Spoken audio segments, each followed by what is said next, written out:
Thank you, and good afternoon, everyone. Welcome to another in a series of legislative candidate debates sponsored by the City Club of Idaho Falls.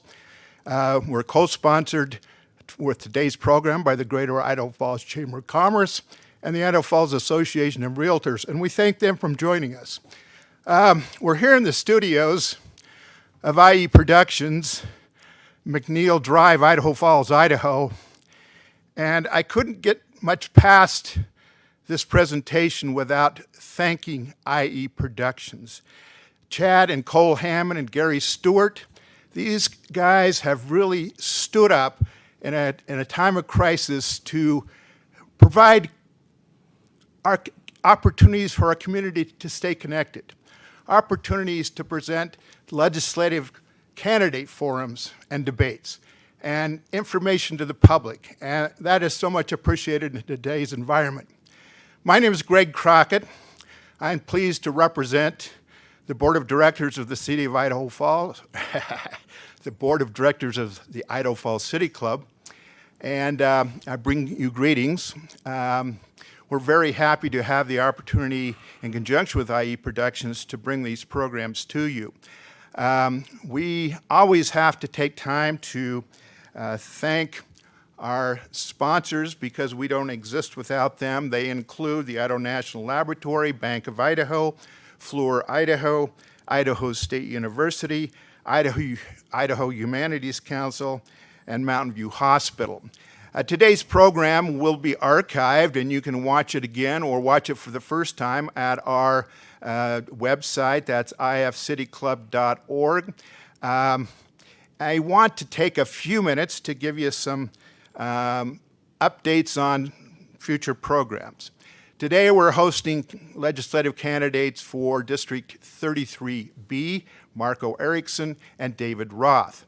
Next Thursday, October 22nd, we'll host another legislative candidate debate for, in this case, District 32, Chad Christensen and his opponent, Bill Leak. Again, we'll come to you via the courtesy of IE Productions at that time, noon, Thursday, October 22nd.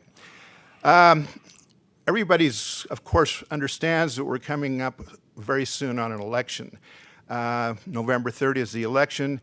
We're currently trying to schedule right now an election aftermath program likely to occur on November 5th and likely to include our fellow board member, Dr. David Adler.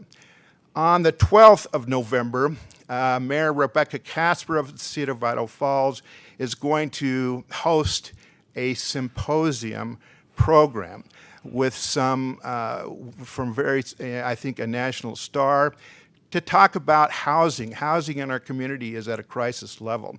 So I look forward and put that on your calendar and plan to join us for that occasion. Again, November 12th with a symposium hosted by Mayor Rebecca Casper. Now it's my pleasure to introduce Carol Honus, my friend, my colleague, and a fellow City Club board member, to moderate today's debate. Carol is so well known by all of us, having spent 30 years as a news anchor for KFI Local News 8. She was in our living rooms every night, and we so much appreciate her and congratulate her on her retirement. Carol. Carol is a graduate of Gooding High School, attended the University of Idaho, and so that brings to mind a Go Vandals. Carol Honus. Yes, we do that every chance we get, don't we? We do. We like to do Go Vandals, and they always appreciate it when we do. So, yeah, Go Vandals. All right, gentlemen, this is not a difficult thing. You're not used to it. You haven't done it a lot, I know. But it's fun. This is just a fun way for the audience to get to know you a little bit better and to decide who they want to vote for in a couple weeks. Now, there's a couple rules to it. It's nothing very scary. We definitely will give you an opening remarks for like 3 minutes, and then when I ask you questions, you'll answer for 1.5 minutes, and it will go back and forth as to who asks or answers the question first.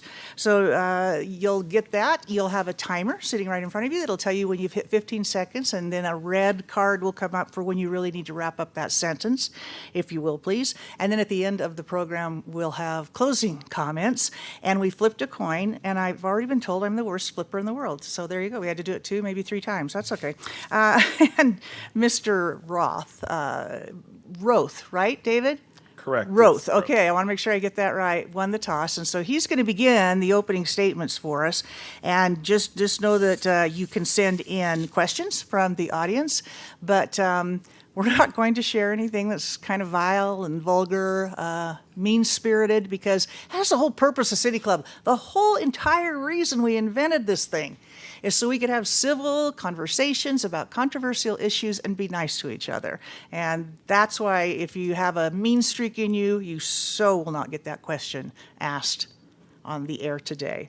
All right, are you ready? Gentlemen, we have Marco Erickson, who is sitting on my left. You know what? I think you got away with my questions, my list of questions there. I'm going to steal that back from you. And I also think you might have stolen my pen, and there were 3 sheets.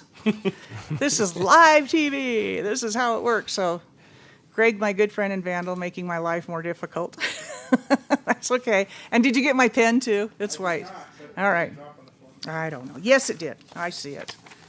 And I will get it when one of mine if you need. I will get it. So thank you. Just so you know, again, though, Marco Erickson is on my left, behind me, and about 6 feet away, probably 8 feet away.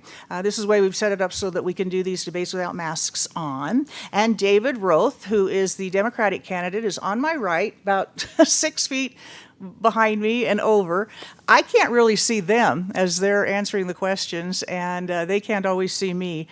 So they just have to listen to when I say time or when I try to cut them off, which is not very often that we have to do that. So, David, since you won the toss and you are going to run for legislature for District 33, how about you give us an opening statement and tell us a little bit about yourself? Thank you, Carol, and I want to thank the City Club and the Chamber of Commerce and the Association of Realtors, of which I was a member of when I practiced real estate, for this opportunity to reach out to the voters. I also want to thank my opponent, as well as all of the candidates that have stepped up this year. This is a very, very difficult campaign year, and I think it's important to recognize every single candidate who stepped up to run for office to try to make Idaho a better place and have that civil discourse that Carol was just talking about. Especially, there's a lot of first-time candidates this year. Both Marco and myself are first-time candidates. And I think it's important that we're seeing a new generation of politicians come into play, or maybe citizens come into play, since none of us have been elected yet. And I think that is a good sign for the future of Idaho, that we have more people wanting to become involved and become part of the process. Idaho Falls is really near and dear to me. My roots are here. I've lived almost my entire life here.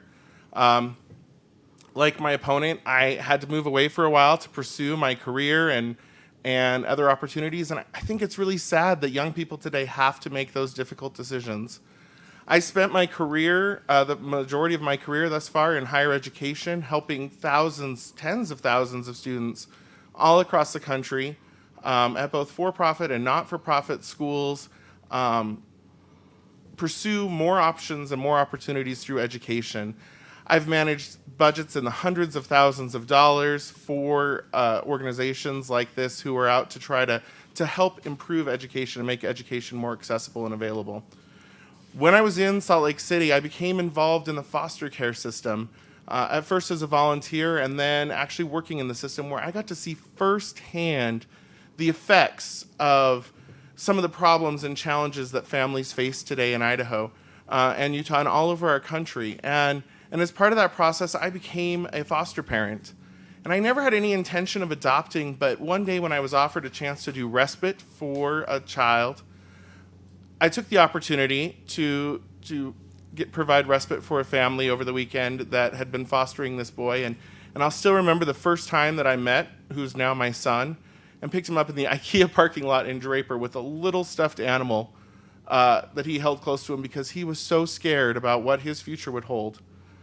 And at that moment, I knew that I was going to dedicate the rest of my life to helping children and helping those who needed help succeed, and that's why I'm running. So I think it's important to remember that we have a choice in our elections, and we need to look at people who are going to put the values and put our citizens first in front of the special interest groups. Thank you. All right, thank you, Mr. Roth. And now to our Republican side of the table, which I managed to confuse myself by putting them on my left and right. I think that's why we were having confusion in the beginning. Marco, go ahead and give us your opening statement. Well, hello, I'm Marco Erickson, and I am so grateful for the Chamber of Commerce and the City Club and the Greater Association of Realtors here in Idaho Falls, all for the hard work they did in putting this together, as well as IE Productions. And again, like David Roth, I appreciate all of the candidates who have put forth time and effort to do so many things to do good for Idaho Falls and this area and to serve our state. I have a background. I grew up in this area. When I was a young boy, my father passed away, and and it was a drunk driving accident. And so I learned my calling at a very young age. And it was teachers and educators who really, like Miss Miller and Miss Latham, Miss Jones, several of these amazing teachers that brought me to a place where they would motivate me to make a difference in the world and give me opportunities in the school and in other places. And that led me to a life of service, a life of serving families. And my wife met in college. I was blessed to meet my wife, and we've been married 18 years and had 5 children.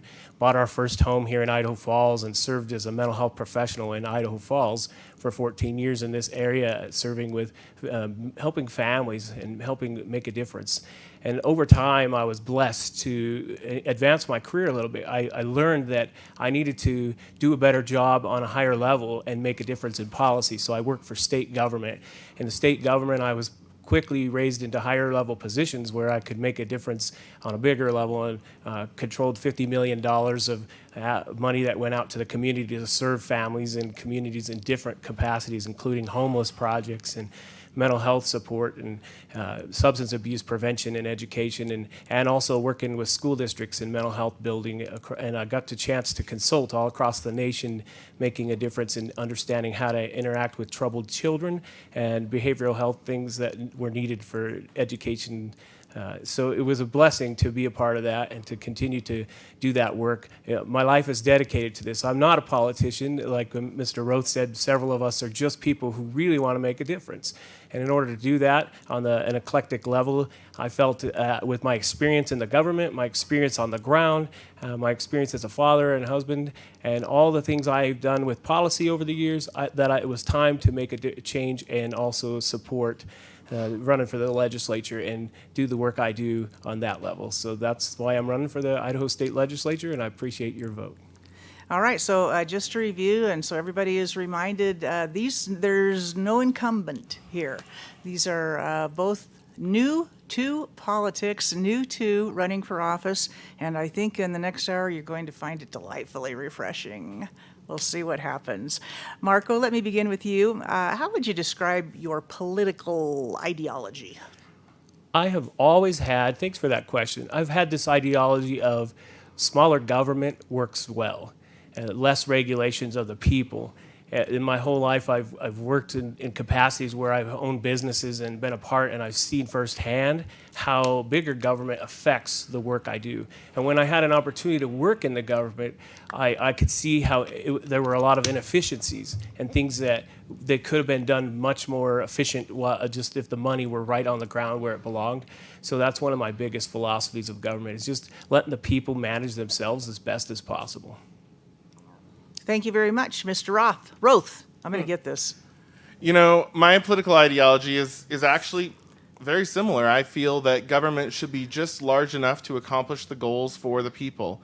I think that we should look at our government and look at our opportunities that the government has for making a difference. I got involved in this race because I was so concerned about decisions being made at the state level with regards to the education standards and teacher certification and how we're funding our education. And I feel that the government should exist to serve the people. We're supposed to be a government of the people, for the people, by the people. And it's important that we continue to preserve those ideas and enforce those ideas. And our one-party system here in Idaho has not done that.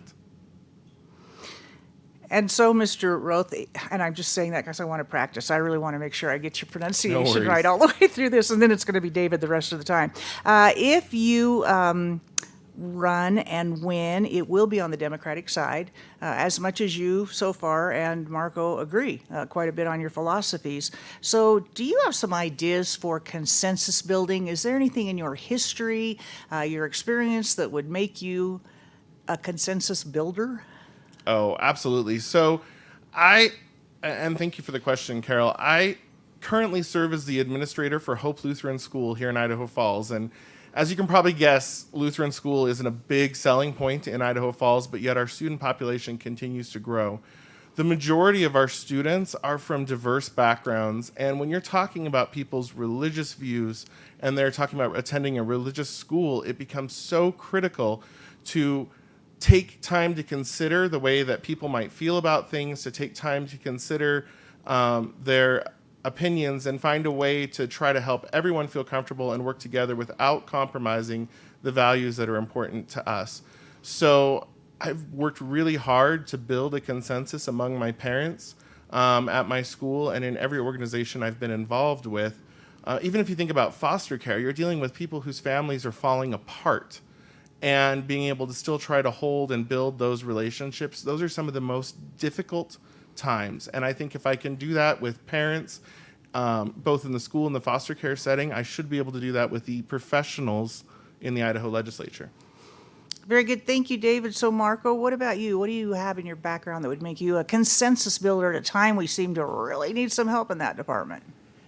Yes, thank you so much. I think my background in psychology is with a master's degree in psychology, and all the training I've had there comes in very handy, especially motivational interviewing and interacting with very diverse people over my entire career with all backgrounds, rich, poor, everything you can imagine. I've seen some of the worst scenarios you could ever imagine. It just breaks your heart. So working with government officials is a strength of mine. In other states, people have asked me in the past if I would want to run, and I said, no way, I'm an Idahoan. I belong in Idaho. But they saw the work that I did at bringing people together to be able to, even when they were a Republican or a Democrat, to be able to focus on issues that are related to youth and youth specific and making a difference there with juvenile justice and all the things I'm involved in. I'm involved with the Juvenile Justice Council in this region, suicide prevention. I'm used to working with people of all kinds of backgrounds. In Boise, I can do the same thing and bring them together for a common good of serving our youth. Here's what I'm going to recommend to you, the audience. Get a scorecard, go down the middle right here with the name on each side, and see how often these guys reflect each other's values, because it's quite amazing. Two fresh guys coming into politics, working on the nice side. So, if you had the power, Marco, to make a major change, just one, to the state tax system, what might you do? Well, I've been evaluating a lot of the tax system right now, and it would be really nice to be able, the biggest need is for our senior citizens and people that are vulnerable to have the ability to stay in their homes and to not have extreme taxes on their homes. So we need to tackle that right away. It's super important. Our housing crisis, as you mentioned earlier, Carol, is just vital, and we need to work together and figure out all the things. And in my past, I worked on major homeless grants. I got to tour homeless encampments, and I've seen what devastation a 1% occupancy rate does. And we're getting that close to that in Idaho Falls in this area. We need to be real careful, and obviously our mayor's taken that as a priority as well. Several people need to. So I would address that issue on the state level right away and figure out how we can do better at taking care of our taxes there. And a follow-up that I'm going to ask, and then David, I'll allow you certainly to comment on both questions. Marco, yesterday, or 2 days ago in the debate that we had with the donut hole candidates, The Republican Party has been kicking around the idea of raising sales tax 11% to 11% and then reducing property tax. You would be running in that party, and should you win, could you see supporting something like that? I would have to make sure, and I support my party very much, sir, but I'm still learning. I'm fairly new, like you mentioned before, at these whole new issues of taxes and all that. I would want to look at the data. The data I do a lot of database decision making, so I want to see the numbers and how they add up and how we can make a difference. So raising a tax would definitely bring in some out-of-state support, because when they come in from out of state, they're paying that tax for sure.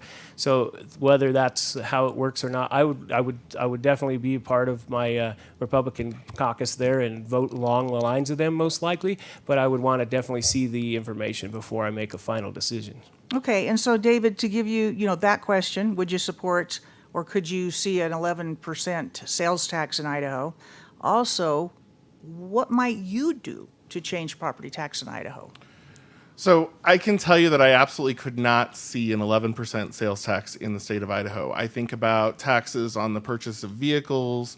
I think about all the things that sales tax runs into, and I think that would be an unfair burden on the taxpayers. It also places a much higher burden on taxpayers who tend to be at the lower end of the income spectrum. These are people who don't own any property, therefore they don't pay property tax, but they do pay sales tax.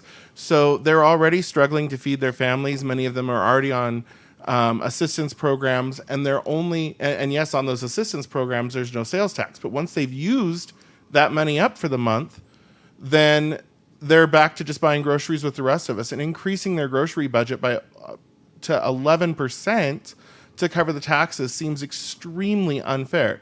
Now, can I just go right into answering your other question? Yes, yeah. So I agree, property taxes are a huge problem. My mother has lived in her same house for 37 years. And she just retired recently within the last 2 years. And she came to me the other day and asked, what am I going to do? Because my property tax has gone up so much that I can't afford the difference that it's made to my house payment on my fixed income. So I ask myself, what's the problem? What can we do? And one of the things I look at is that our state is putting way too much of the burden on residential property owners while excusing business property owners from their fair share. I also see that the state is not paying their fair share of education costs. A lot of what goes in to those property taxes are state bonds and levies for education. Those should be those are mandated by our Constitution to be paid by the state of Idaho. We are sitting on the largest surplus in the history of our state, and we are asking taxpayers to pay again for something they've already paid for in their increased property tax. So I would make a change there. Did you have any rebuttal to that, Marco? I was just thinking that we wouldn't want to attack our small businesses. I support small businesses, and I know that would be, if we focus on putting all that burden on them, it wouldn't be the right thing to do. So that's where we need to come together, look at the data, look at the information, and do it in a scientific manner before we just jump right in. Right now, obviously, we have a surplus for a good reason, because Idaho is doing the right thing by deregulating businesses and allowing people to do better at just not having people tell them how to do things. So that's what I would do, and I would make sure I take care of our small businesses. And any additional comment to that, David? Yeah, I'm not saying that we place the burden on small businesses. I'm saying that businesses need to pay their fair share. It's no more fair to put the burden on small business than it is to put it on lower income families. I'm saying we just need to review how we're prioritizing our money. And I'm sorry, but a budget surplus when we are the lowest funded education state in the country makes me kind of think that they're not prioritizing our values in Boise. All right, this next question is kind of complicated, and it's got some numbers in it, if you want to take a note or two as I write it down, and then ask me to reread it if you need it, okay? And David, it's to you first. In 2016, the Idaho legislature removed indexing of the homeowner's property tax exemption to the Idaho House Price Index, and they capped it at $100,000. So that means any home valued at $200,000 or more receives less than a 50% exemption. Had indexing continued, the value of the homeowner's exemption would be almost $136,000 right now. That would save homeowners millions every year. Given the rising property values we're talking about, Do you favor removing the cap and increasing the exemption to the Idaho House Price Index? On your table, David. I absolutely would agree with doing that. I look once again at my mother and her situation. She worked for the same company for 37 years and built her retirement, but much of her retirement income and her retirement wealth, the same as every other person, is tied up in her home and her real estate. And the idea is that she'll live in her home until such time that she can't live in her home, and then when she sells that home, that money will help cover for long-term care. The problem is that when we stop that and that homeowner's exemption, and it doesn't keep up with the rate of inflation, and it doesn't keep up with the minimal rates of increase for cost of living in her retirement, then eventually she will be priced out of her home before she's ready to leave. That's not fair to put that burden on our senior citizens. They've given a life to Idaho Falls. They've built our schools. They've built our communities. They've built our small businesses. They've built our big businesses. It's not fair to put that burden on them, and I would say that it needs to be indexed and that homeowner's exemption needs to continue to increase. Okay, Marco, do you need me to read it again? You good? No, I'm good. All right. I did say this in the primary election as well, and that was one of the things I said was that I would like to see that raised.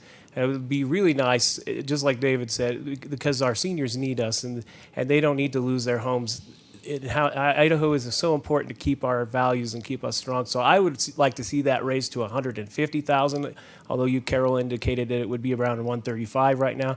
I think that would account for future growth. But again, they would have to show me numbers and how that would affect the total revenue. But I love to see that our seniors don't have to pay those taxes. Ultimately, the best thing would be if you can buy your home and you pay the taxes once and you don't have to pay that kind of tax again. I know that's not how it works here in Idaho, but that would be my ultimate value, how I would like to see it. Okay, Marco, on your desk then, and we're still talking property taxes because that seems to be our really big issue this year. You guys are going into it with fresh faces, fresh thoughts. How about this idea? Marco, would you favor a local option sales tax authority for local governments? I think that the local government does a good job at figuring that out together. And yes, I would favor the local government having control of that. David? Yeah, I lived and owned a business in Lava Hot Springs, Idaho for years. And in Lava Hot Springs, they do have a local option tax. And I saw the benefits to the community that local option tax provided. It allowed us as the business owners to have a group marketing fund. It allowed us to continue to draw more visitors to Lava Hot Springs. There were lots of advantages. It also helped to make up for the fact that the town was really small, but because of the amount of visitors that we had coming in, the needs were great during certain times of the year. So I think our local governments should have the option to control their revenue to a certain point. And I think that they should have the ability, as long as it can be justified, and I also think it should be something that should have to be renewed every few years. I don't like the idea of taxes added that just stay there forever, nor exemptions added that just stay there forever. All right, you guys all feel good on property taxes? Anything you want to add before we move into education? No, we're good. We're good? All righty. Here we go. David, you're up. Right? I Yes. think so. Okay.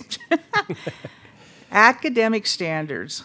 Obviously, you know about this. A hot issue during the last legislative session. So what should academic standards look like in the state of Idaho?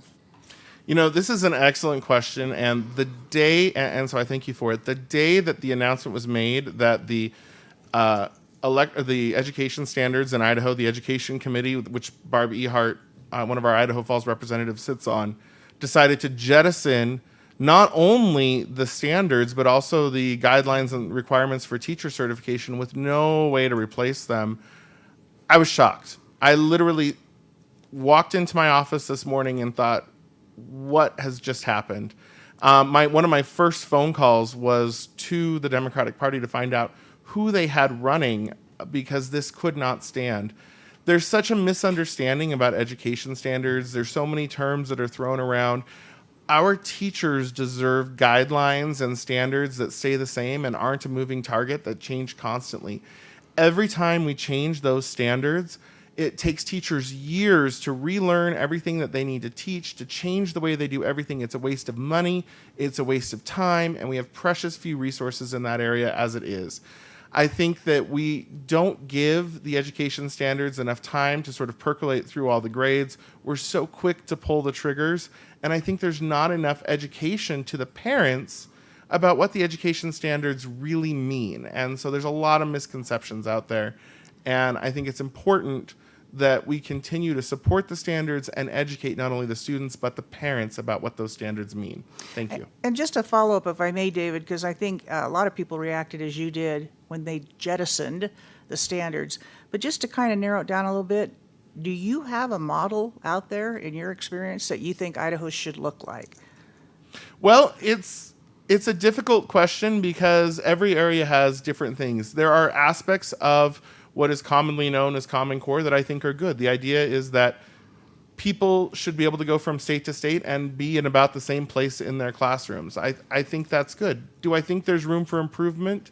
Yes. Education is a continuous improvement always. But do I think that we should just jettison it and have our own standards that don't tie into any other state at all? We're part of a union of 50 states. We all have to get along. We all have to work together. It's important that our students are all learning about the same things. How about you, Marco? Well, I think it's great he's a school administrator because he has that firsthand experience right now with it. In the past, I worked at the Department of Education, and when they were changing over from No Child Left Behind to the Every Student Succeeds Act, I was a part of building some of those standards. And one of the things that I put in the standards is they had some social emotional components, and I wanted to make sure there was a way to measure that piece. And so I was a part of building those. I have experience with that. In my background also, I have a lot of time where I work directly with families who homeschool their kids and aren't in a public school. And when I've seen that, they talking about standards, they're like, where are they located?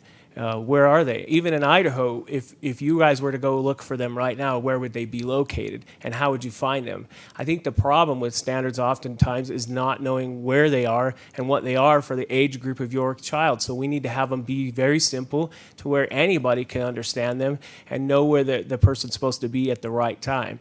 And so that way we can follow them and be a part, and they need to be simplified. I think I heard it said in one of our last debates, it's not the Idaho way.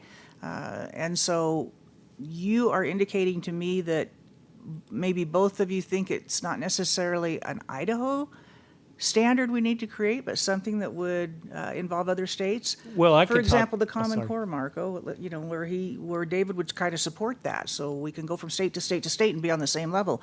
Would you support that for a standard?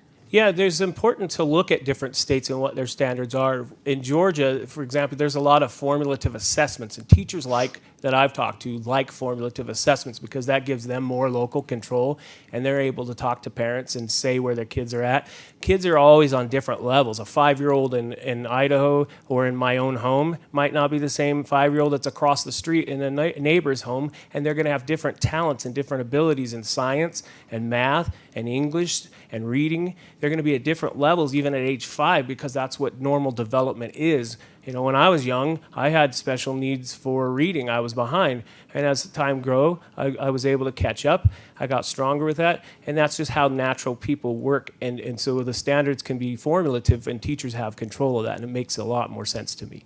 And if I can just ask one more time, and David, you can sure weigh in on it too, then the Idaho way or the national way? I mean, do our standards in Idaho for education need to meet some kind of a national type level? You know, I'm thinking along the lines of, in Idaho, we may choose not to teach creativity, evolution. You know, the science standards may drop to a new level. That might be okay for some in Idaho. You guys running for office, getting in that debate up there in the legislature, where are you going to be on that's not the Idaho way or that is the Idaho way, you know, as compared to the kids got to compete in the nation someday? Which candidate are you asking? Go Me? ahead, Marco. Well, I'm a big fan of the Idaho way. We are Idahoans, and we want to be competitive, and our teachers are smart enough and good enough to make it that way. So if the federal government's overstepping their boundaries and trying to push things on Idaho that's not in line with us, we're going to do things the Idaho way. That's just how we are, and I would support the Idaho way. So thanks for that question. So this is something that I deal with all the time. We have kids transferring in and out of our school, and our standards are slightly different than the Idaho standards. We try to make sure that we always exceed the standards, which can be a challenge when a child transfers into my school. So I think it's important that, and we're a very small school, but I think that it's important when you're looking at the level as we have people moving in to support new projects out at the INL. Kids can't be coming in and going, well, when I was in third grade in Oak Hill, Tennessee, we learned this, and now I'm here, and I'm totally lost where you are. So we need to have some sort of consensus. And when you talk about creationism versus evolution, this is something that working in a Lutheran school, I deal with on a regular basis as well. And even if we teach creationism, we still teach the students as well about the theory of evolution. Well, that's how we would refer to it as. And we teach them so that they can understand when they get in the public school system. Okay, how about that for education? You guys got anything you want to add? Education in Idaho? I would just say that we, on a level, still need to support college and career readiness and CTE programs so we can get Idaho students Idaho jobs. That especially INL, we can be feeders for those great institutions that have the ability to employ our Idahoans, and so we need to make sure that the kids come out of school and have those science skills and the technological skills they need. Okay, and then just one more question for me, unless you need to add something to that, David? No, I mean, I support, obviously I worked in higher ed, so I'm a Right. big supporter of higher ed. Sorry, go ahead. You're absolutely right. And I just lost my train of thought, so if I think of it, I will come back to that. Here's our next question, medical debts. Oh, I just thought of it. K through 12, all right? So what about preschool? Where do you guys stand on mandatory or, preschool for kids in Idaho? Who's first? You are, I think, David. Is So that right? early childhood education is by far one of the best investments that we can make for two reasons. One, it prepares students for elementary school, and I know from my own experience, kids coming in to kindergarten who've been in a pre-K or preschool program are much more ready to succeed. The other issue is it provides state-funded preschool and pre-K early childhood education would allow parents who depend on school for childcare to get back into the workforce sooner, being more productive. So I think it's a win-win. There's no reason we shouldn't support it. All right. Marco? I fully support early childhood education. I don't want it to be a supplemental child care. I don't want it that term that was used. I would never want it to be that. Me as a parent, I prefer to have my kids in home, and I know there's a lot of Idahoans who can't do that. And so there's alternatives for that, and we should find the programs that are right, that fit the needs of the situation, and that's how I would approach it. I do know there are families who definitely need that extra support, and we would support making that happen. Very good. Next question, Marco, to you.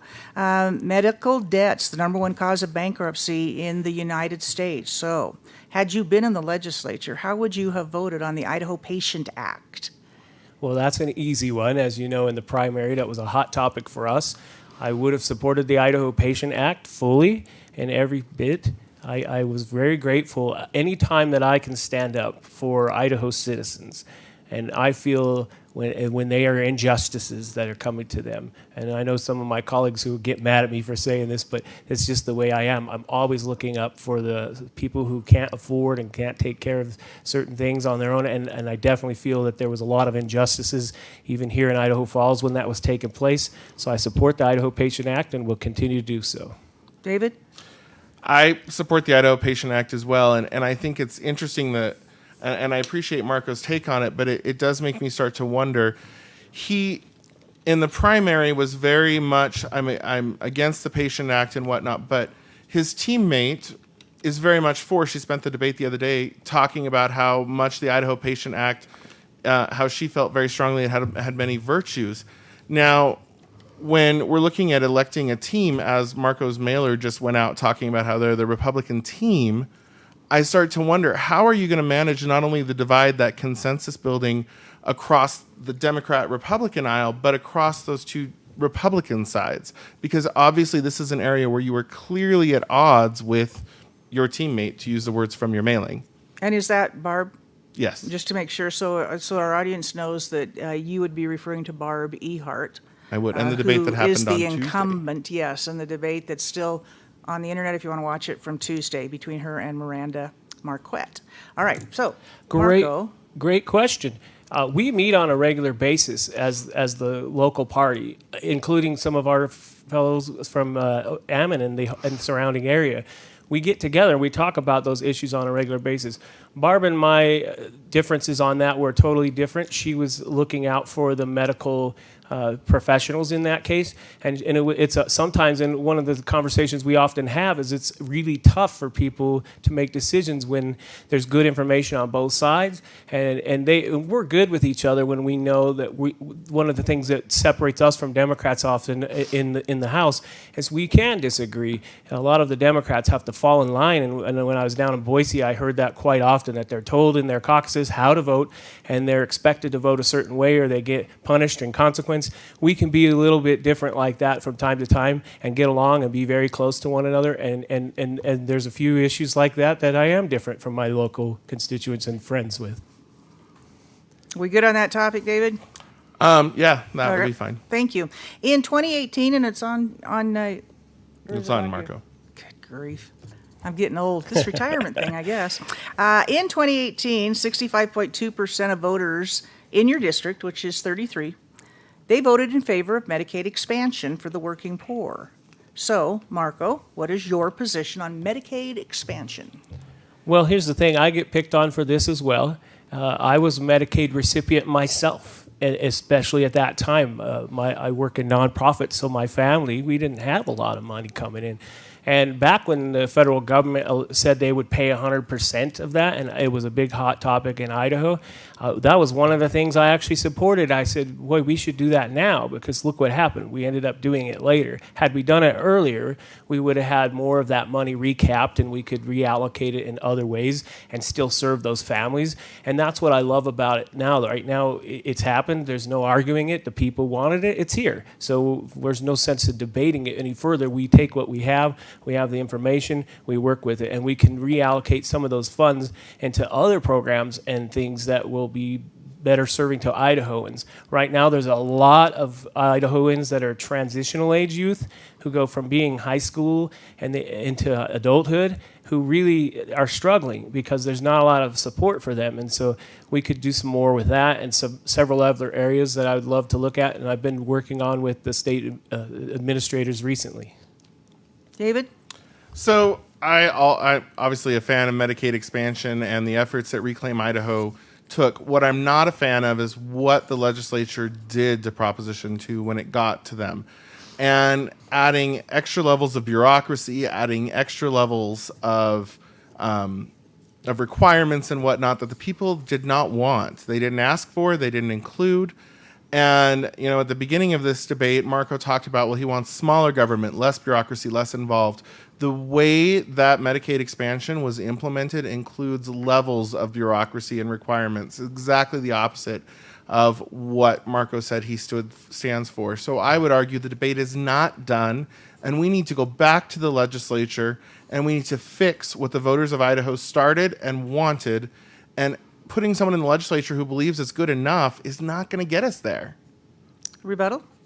I would just say, again, that is one of those issues that is a bipartisan issue. It's not about growing the government in this case. I don't like growing the government, but it's a reality that it's there. And I wouldn't want to stop any of our lower income families from having the support they need just because of some political issue. I'm going to look out for you and your best interest, and I always stand by that principle. So as a consumer myself, as a provider, as a person who made money working under Medicaid, I would continue to do what I've always done and serve the public. It has nothing to do with growing the government. Yes, there's bureaucracy in any government program, which is why we want to limit government. But as it is right now, that's the way way it's set up, and I will work within the system and continue to change. We create the systems so we can change them. One of the things that will probably come up in this next legislative session is changing the initiatives, the props, the rules, so that it's much more difficult for just everyday grassroots Idahoans to get bills passed, to get laws passed in Idaho. So, Marco, let's say you get elected. The Republicans are the ones in this last session that were saying, okay, if we're going to have initiatives, there's going to be rules, and one of them is you have to tell us how we're going to pay for it. How are you going to come down on that if you're elected? Well, what I don't want to happen is what happened in California and some other states where it became a way for those people to, with special interests and special money to come and make things happen that they wanted to see, and they pushed the legislature out. So I do not want that to happen, and I'll stand up for that. When it's a true citizen initiative, and our citizens want something that bad, it's great to have that option in Idaho, but we cannot allow it when it's these special interest groups that are coming in to our state with out-of-state money and trying to push their personal agendas on our people.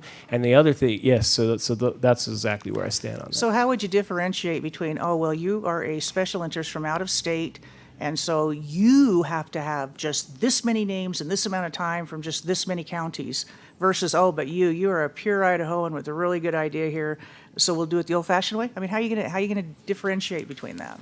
Well, even in the primary election, if you follow the money, you can see where it's coming from. For example, there's a lot of out-of-state groups that supported some of our Idaho other candidates, and you can see that the money was not Idaho money, and it was, and you would hear it on social media and things like that. When our citizens want something, they know how to go get it, and they knew how to make a difference. So I support them, They wanted Medicaid expansion, and they got it. Thank goodness. and then the rules are maybe going to change because of it. Will you support those rule changes if a bill comes forward to make it much more difficult to get an initiative on the ballot? Probably not. Thank you. David? So I actually think that the initiative process, Idahoans have proved to be very judicious in how they do it. I am quite honestly frightened by any attempt by the government to silence our citizens and silence our wants and desires. I do think it's interesting that Marco brought up special interest groups. He should really know the special interest groups, because if you look at the campaign finance reports, you will see that since the general election started, all of his money except one donation has come from special interest groups, every single dollar, including out-of-state special interest groups, big tobacco, big alcohol, and big vape. So I think it's important to realize when we get there, who are we standing up for, and which of those values are we following? Are we following the Idaho values, the individuals that are supporting candidates like myself, or are we supporting those big special interest groups from out of state and even special interest groups within the state? Just not on the initiatives. Just on anything, Okay. really. Marco, rebuttal? I have no idea what you're talking about with those dollars coming from. There are people from Idaho that, or especially in Boise. I meet with a lot, and since that time when I won the primary, I've met with a lot of amazing people, and they have clients in there supported by lots of. But there's no special interest, especially for me. I'm not corruptible like that. Some of them are $100 donations that come from these lobbyist organizations, and they're for a lot of good causes. I sit down and have great meetings with them, and every one of them know where I stand on all these issues, and they know that a $200 donation for whatever they want to see me in the legislature would not amount to any special interest. And I've been firm on that from the beginning, and I will continue to be that way. I will stand up for what's right and do what's right in Idaho, and I will always be true to my values. Just to be clear then too, David, on just the specific original question, if you were elected, would you vote to change the rules on the initiative process in Idaho? No, I would not. Okay, great. Next question. Whose turn is it? Mine, I believe so. Okay, I'm glad you guys are keeping straight on that. How do you rate the governor's handling of COVID-19? Well, I am in a good position on this one. I have a background in epidemiology, as I've said before. I've worked in the public health districts, even here in eastern Idaho. So I supported the governor fully early on, and I told everybody that. I know that the governor would wish, and I've had conversations with him directly, he wishes he could be spending his time dealing with other things, but this COVID thing came and disrupted everybody's lives, and at the time they did what they had to do. They wanted to preserve Idaho as much as possible, and they made some decisions that they admittedly openly say were not good ones. And that's going to happen when something's new, right? It comes around and it disrupts all of our lives. And so I supported the governor fully. But again, I like how he's gone now to where he's pushing it to be way more local control. We still have some work to do on that, and I'm sure we'll get a chance to talk a little bit more about that in the near future, I'm sure. And I'll make it just a little bit tougher for you. Let's say on a scale of 1 to 10, how would you rate the governor? Well, I can't give him a 10. I would say 8. I Okay. was really proud of him. David? So I think, once again, there are a lot of issues at play here. And I think that all we can do is make the best decisions we can with the data and information that's available at the time.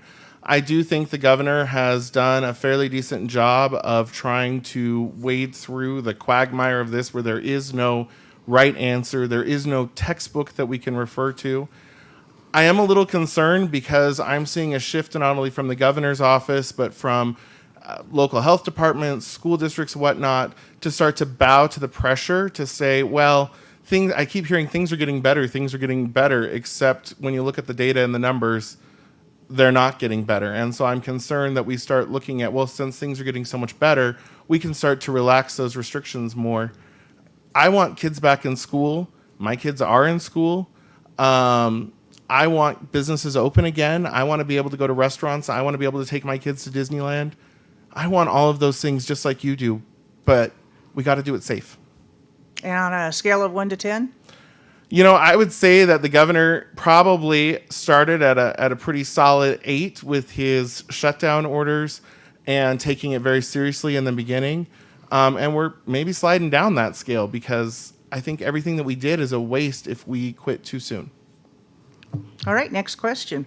A major employer is considering moving to eastern Idaho and bringing jobs and investment, but there's another state that is competing with Idaho and offering significant economic incentives. So how should Idaho respond? David? Well, I guess as a legislator representing District 33, I'm going to sound a little selfish here. I'd want to know, where is that company coming? Because I see lots of high-tech companies with high-paying jobs coming in over in Boise and Ada County and providing for their economy over there. And I see us getting a slaughterhouse. And that's great. It's going to provide some good jobs, but I'd like to see our initiative, our incentives incentivize bringing the types of businesses that we want in Southeast Idaho to Southeast Idaho, and not have us pay the price for building more plants over in Boise and the western side of the state. I want to see parity. So how should the state respond then? I mean, if other states are giving economic incentives, what should Idaho be doing? The same? Well, I think that Idaho needs to look and say, if we're going to have these economic incentives, who's paying the price for them and how is it going to benefit Idaho? So if we can find a way to make it work, then I would say, great, let's make a competitive bid. But if we're trying to just take money out of the tax pool so that we can attract this business here that's not going to benefit the majority of the state, then it's not fair to share that burden across all the citizens. Marco? I welcome businesses in Idaho. I think it's important to incentivize them when we can, and that there's a lot of factors that play into that, including talking with the local governing officials of the community that affects, talking to your citizens, looking at the jobs and the rate of pay. There's so many factors that go into that. I watched it happen in another state where they brought in a major player, and it made a big difference in the community, but it also created some really high-paying jobs and caused problems with the housing market and caused problems with the renters who were renting, and they ended up, some of them, on the streets and weren't able to pay rent. So you have to look at all of those things as well and talk to those companies and talk to the people and figure out the best solution to bring them in and what kind of incentives you could give them. But sure, I'm all for giving incentives when we need to. Any rebuttal on that? No, I mean, I think we're actually kind of in agreement. You Incentives are. when it makes sense. I've been struggling for the last hour to try to find the differences between you two. So yes, I agree. You're in agreement in quite a few issues. I'm just looking at our time here. I'm going to give you one last question, and then we're going to do our closing remarks. We have a lot of good questions here. I'm going to look just a second, pick out the last really good one. This is one I asked yesterday, or 2 days ago, that everybody kind of got a kick out of. Let's see if you can do it in a yes or no. Legalize marijuana. Marco? You cannot ask me to do that in a yes or no. I can. You It's don't been my have to. entire professional experience, and all the work I've ever done was to prevent those kind of things from coming. So it's really easy to just say no way, and I have a lot of great arguments of why, but no. No. And David? You know, this is an area where I have to look to. I serve on BYDC. I have the same problem that Marco does. I've spent a lot of my time working against these issues, so I can't say anything but no either. Got 2 no's on there on legalizing marijuana. I just want you to know that the women candidates were able, in fact, to do it in one word. Just saying, you know. I know. I saw that. I know. Just so you know. They don't work in Marco's and my industry. And They definitely don't work. and we all vote and make decisions based on our own, biases, just based on what we know. So that's okay. All right, so we are going to do our wrap up now, and I think Marco, are you first? David was David's No, first. Marco, I get to No, you're close at the first. end. He started at the beginning. It was what we he talked gets to about. talk first this time. This one. You got to go first. Okay, All I'll right. go first. That's You're a no good problem. man. Thank you. Thank you. Well, as you know, I'm Marco Erickson. I'm your Republican candidate for this District 33. And as you've seen today, I will stand up for you and your rights. I will continue to do Idaho values and be the best that I can be and serve you well. My experience and my expertise in the various capacities I've served over the years have all been about public service, and I will not discontinue that in the legislature. I will continue to serve your values and serve the public's needs as I always have. I will be the person who understands the science and the way to implement programs and work with the different people of different capacities. I have the ability and training specifically to listen, to hear the needs of constituents and to make a difference. And I will continue to do that as I do throughout my life and serve you well. And I'm looking for your vote this November. David? So I'm David Roth, and I'm also running for the District 33 seat, and I would also appreciate your vote. I think in this election where you have 2 newcomers, 2 people that don't have political records, you really have to look at what kind of people they are and where their integrity is. And though I know Marco is a great guy, I've talked to lots of people who know him, I'm really concerned about the way he answered the question about special interest groups, because the information is available online. He's taken since the general election, only 7 contributions, 6 of which have been from special interest groups, including Altria, which is the owner of Philip Morris, and also their vaping companies and their alcohol companies. And so I'm concerned that when Marco talks about how he vets every single person he meets with and every single person from out of state that he takes money with to make sure that they align with Idaho values, I'm concerned that he says he doesn't know what I'm talking about. And I'm disappointed that either he is so out of touch with his constituents that he doesn't know how that this money is the money that's coming into his campaign, or he's either ill-informed or he's not telling the truth. Either way, that's not what District 33 needs.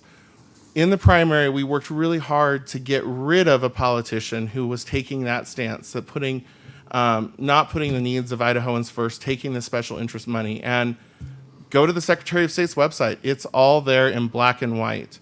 And there's no arguing with the facts. And so at this election, I ask you to think about the person who has integrity and who is going to be honest with you from the beginning. I want you to think about the person who's representing Idahoans, not special interest groups. I'm not taking money from all these various special interest groups.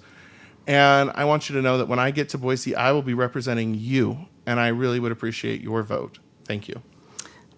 Thank you both. This does wrap up our debate for today. We have another one scheduled for next Thursday. That will be Chad Christensen and Bill Lake. So we certainly invite you to join us for lunch again a week from today. Gentlemen, I can't thank you enough for your style today, very cordial, very respectful, and you made it very easy for us to hear what differences you do have, and you do have some. So I hope that helped you, the voters. Now, all I have to ask you to do is vote. Make sure you vote. Thank you.